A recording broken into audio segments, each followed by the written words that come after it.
नमस्कार, आदाब। RTV news Hindi में आपका स्वागत है। मैं हूं अशरफ करीम।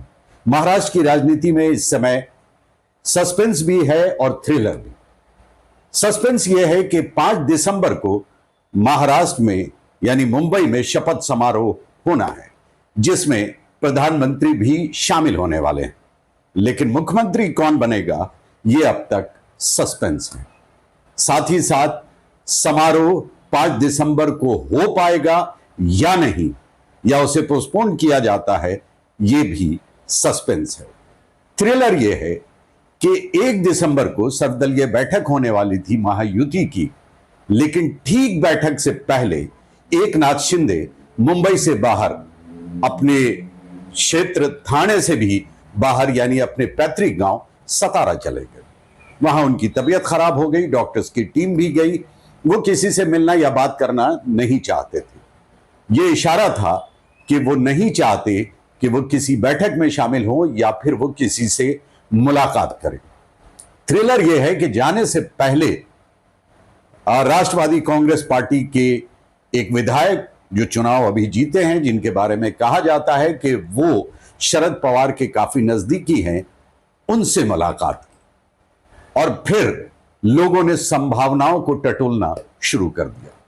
इन दोनों के बीच किस तरह की बातें हुई, क्या चाहते हैं एकनाथ शिंदे? वो अगर मीटिंग में शामिल नहीं होना चाहते, किसी से मिलना नहीं चाहते, बात नहीं करना चाहते, तो इसके पीछे की वजह क्या, क्यों वो ऐसा कर रहे हैं?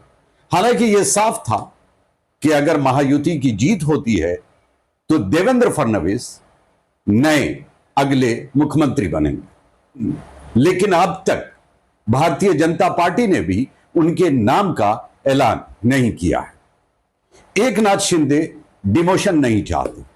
वो मुख्यमंत्री बने थे, मुख्यमंत्री के बाद अब वो उप मुख्यमंत्री नहीं बनना चाहते।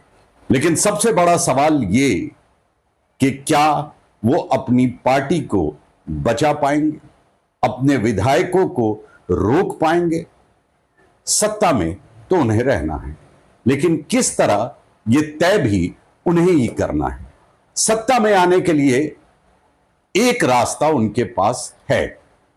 अगर वो मुख्यमंत्री नहीं बनते हैं महायुति की तरफ से, तो फिर उनके लिए एक रास्ता है, लेकिन वो मुश्किल है। उस रास्ते को तय करना काफी मुश्किल है, लेकिन मुख्यमंत्री पद की लालसा उन्हें उस रास्ते पर चला सकती है। क्योंकि इससे पहले कहा तो यह गया था, शायद ईडी के डर से वो भारतीय जनता पार्टी से मिल गए हैं, अपनी पार्टी को तोड़कर बड़ी संख्या में विधायकों को वो अपने साथ ले गए। दो ही बातें कही जा रही थी, या तो ईडी के डर से वो गए, या फिर मुख्यमंत्री बनने की लालसा उन्हें ले गई, पार्टी में तोड़ फोड़ करा गई। अब इन दोनों से वो बरी हैं। ईडी अब कुछ नहीं कर सकता, क्योंकि वो भारतीय जनता पार्टी के साथ 2.5 साल सरकार चला चुके हैं, यानी मुख्यमंत्री रह चुके हैं, तो वो धुल चुके हैं, साफ हो चुके हैं। अब ईडी का डर या खौफ उन्हें नहीं है। वहीं दूसरी तरफ ईडी खुद परेशान है। उस पर यह आरोप लग रहा है उगाही का, उन पर आरोप लग रहा है भ्रष्टाचार का। उनको राज्य की पुलिस गिरफ्तार भी कर रही है। तो ईडी वाले चक्कर से तो बाहर आ चुके हैं।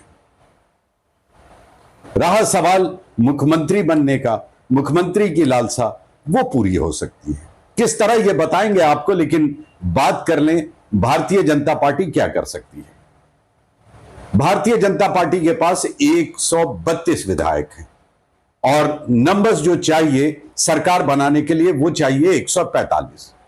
तो अजीत पवार के साथ मिलके वो सरकार बना सकते हैं। लेकिन किसी भी हाल में भारतीय जनता पार्टी नहीं चाहती है कि वो एकनाथ शिंदे को छोड़े, क्योंकि जो मकसद उनका था कि शिवसेना को खत्म करना है, वो मकसद खत्म हो जाएगा। तो वो नहीं चाहते कि शिवसेना बची रहे। लेकिन एकनाथ शिंदे अपनी शिवसेना को बचाए रखने के लिए मुख्यमंत्री बनना चाहते हैं, क्योंकि वो जानते हैं भारतीय जनता पार्टी की मंशा क्या है। अब रहा सवाल अजीत दादा पवार का। उन पर भारतीय जनता पार्टी भरोसा नहीं करती है। हालांकि धुल के साफ वो भी हो चुके हैं, ईडी का खौफ उनको नहीं है, अब तक मुख्यमंत्री नहीं बन पाए हैं और अभी भी मुख्यमंत्री बनने का कोई स्कोप नहीं है उनके पास, क्योंकि ये चुनाव से पहले ही तय हो गया था कि वो मुख्यमंत्री नहीं बनेंगे। लेकिन भारतीय जनता पार्टी उन पर भरोसा नहीं करती है। आपको लिए चलते हैं 2019, याद होगा सुबह सुबह शपथ समारोह हुआ जिसमें मुख्यमंत्री पद की शपथ ली थी देवेंद्र फडणवीस ने और उप मुख्यमंत्री की कुर्सी पर विराजमान हुए थे अजीत दादा पवार, कुछ दिनों के लिए, कुछ घंटों के लिए, और फिर वो पलट गए थे। एक बार फिर वो पलटे। उनके बारे में भी यही कहा गया, या तो ईडी का डर था या फिर पद की लालसा थी। तो अब वो दोनों डर इनके अंदर से भी निकल चुका है, क्योंकि ये भी धुल के साफ हो चुके हैं और ईडी का डर अब इन्हें भी नहीं सता रहा है। पद की लालसा हो सकती है, पद की लालसा में दोनों ने ही, एकनाथ शिंदे, अजीत दादा पवार। एकनाथ शिंदे वो हैं जो शिवसेना से जुड़े रहे, शिवसेना ने ही उनको बढ़ावा दिया और वो यहां तक पहुंचे, उस पार्टी को तोड़ दी और एक बड़ा हिस्सा अपने साथ लेकर चले गए और मुख्यमंत्री बने। अजीत दादा पवार, जिनके चाचा शरद पवार, जिन्होंने इनकी उंगली पकड़ के राजनीति के मैदान में चलना या दौड़ना सिखाया, उनको उनका साथ छोड़ के, उनकी पार्टी तोड़ के अपनी पार्टी बना ली और अच्छे खासे विधायक अपने साथ ले गए। नंबर्स उनके पास भी हैं, 41 विधायक जीत के आए। हालांकि वो अचंभे में हैं कि 41 सीट वो कैसे जीत गए। उसके बावजूद आपको याद होगा भारतीय जनता पार्टी के साथ उनकी बनती नहीं।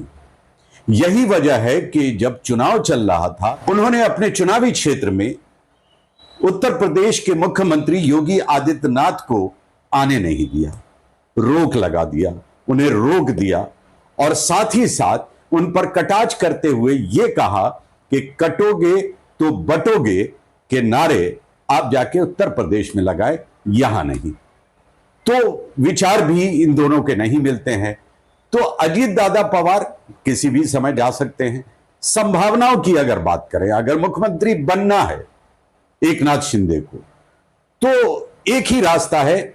मुश्किल तो है, आसान नहीं हो सकता, लेकिन हो सकता है। वो जोड़ तोड़ की राजनीति होगी जिसका एक्सपीरियंस अच्छा खासा हो चुका है एकनाथ शिंदे साहब को। वो ये कि 57 विधायक इनके हैं, 41 अजीत पवार के हैं, 20 शिवसेना के हैं यानी उद्धव ठाकरे के हैं, 10 शरद पवार के हैं और 16 कांग्रेस के हैं, 2 एसपी के हैं। कुल मिला के सरकार बनाने के लिए जो संख्या चाहिए 145, इनके पास 146 हो जाए। लेकिन क्या ऐसा होगा, इस पर भी सस्पेंस बना हुआ है। जिस तरह के मूव एकनाथ शिंदे के हैं, उससे आप ये उम्मीद लगा सकते हैं या ये कह सकते हैं कि इसकी संभावना बन सकती है। लेकिन वहीं दूसरी तरफ भारतीय जनता पार्टी किसी भी हाल में ऐसा नहीं होने देगी। तो काफी सस्पेंस और थ्रिलर है। देखते हैं क्या होता है आगे। क्या 5 तारीख तक यह तय हो पाता है कि कौन मुख्यमंत्री बनेगा, या फिर 5 तारीख को शपथ समारोह हो पाता है या नहीं हो पाता है। महाराष्ट्र की जनता के साथ साथ पूरे देश को इंतजार करना होगा। अभी के लिए बस इतना ही। लेकिन आपने अगर मेरे चैनल को सब्सक्राइब नहीं किया है तो सब्सक्राइब कर ले, बेल आइकन भी दबा दे और अपने दोस्तों के साथ शेयर भी करें। ये बहुत बड़ा सहयोग होगा। चलिए दीजिए इजाजत। आदाब।